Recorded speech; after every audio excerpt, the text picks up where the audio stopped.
Hey everyone, SweetJohnnyCage here, back with another guide for Bloodstained Ritual of the Night. This time I'm going to show you how to defeat IGA, the game's DLC boss. In order to add IGA to your game, you need IGA's Backpack DLC.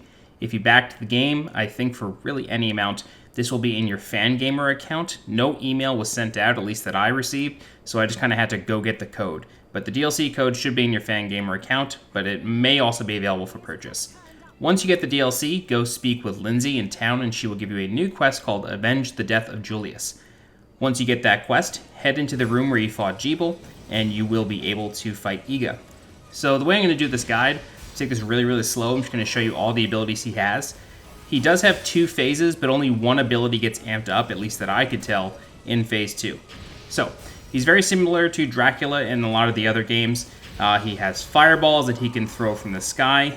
When those hit the ground, they create fire orbs, and those will also deal damage to you. The directed shield is OP for this fight. It's almost mandatory, but he can also shoot out fireballs just in a horizontal fashion 4 or 5 in a row. But again, if you have the directed shield and Jeeble's glasses, really easy. For this attempt here, I actually forgot to equip Jeeble's glasses, so my MP is draining. But he has fireballs, ice, as well as he can throw a wine glass, which acts as a pseudo holy water.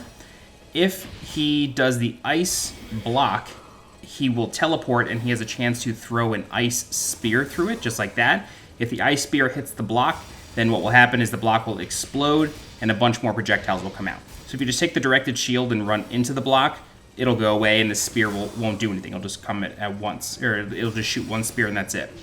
So in Phase 2, when he's at about 50% health, his wine glass holy water gets amped up to the 9s and fills up the whole screen. So again, directed shield is your go-to. So this is my attempt where I killed him. One thing to note is the only place that's vulnerable is his head, just like Dracula in the older Castlevania games. So I highly recommend taking a 2-hander. Otherwise, you're going to have to do some serious jump maneuvering, which can be pretty tricky given the speed at which he can attack. What's interesting is he does have a regular sword attack, but he's too tall for Miriam, so it misses her unless you are right on top of him. So yeah, just bring a 2-handed sword. I'm using Eternal Blue here. This DLC was released really late on PS4, so this is my hard mode file, and I'm just like so powerful at this point. I mean, I have Jeeble's glasses. I think I'm like level 81 or something like that. It's crazy. So he kind of melted for me, but I did want to show you each of his individual moves. This way you can really tell what he's going to be doing. So, knowing all that, he's going to die here pretty soon. But if you have Jeeble's glasses, just take out the directed shield. Make sure you max it up. If you don't have this shard yet, it drops off of enemies in the Towers of Twin Dragons. The enemies there are very obvious. They're using the shield, so just keep farming it. Make sure you upgrade it to the max. Another really powerful spell for this fight is Summon Hellhound. These drop from the Hellhounds in the Inferno Cave, so just farm that up and upgrade it, but eventually he will fall. So, this next attempt that I'm going to show you, or rather, when he dies, you will get a shard from him, and this is his wine glass holy water, and it's called Insatiable. The further you upgrade this, the more holy water comes out, and the more damage you can do. So this next attempt that I'm going to show you here, this is my metal attempt. So I was able to kill him without taking any damage by doing some just Hellhound spam.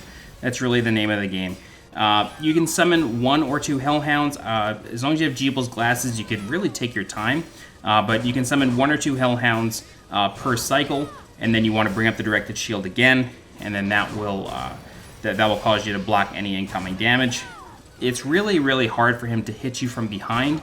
As you can see there, some of the holy water fountains or geysers or whatever you want to call them were coming up behind me, but the shield still blocks it. So I did have a couple attempts where I took some seemingly random damage, and I'm not 100% sure what actually hit me. I feel like it was something from behind, but I just kept spamming Summon Hellhound, and eventually he died, and I got the medal. And that's it. Alright, if you guys have any questions, please feel free to leave a comment. I'll do my best to help you out. If you're looking for more guides for Bloodstained Ritual of the Night, please subscribe to the channel so you get alerted when new videos go live. If you like this content a whole lot, please consider becoming a channel member by clicking the blue join button below. Alright, that about does it. I'm SweetJohnnyCage. Thanks so much for watching, and I'll see you next time. Bye-bye.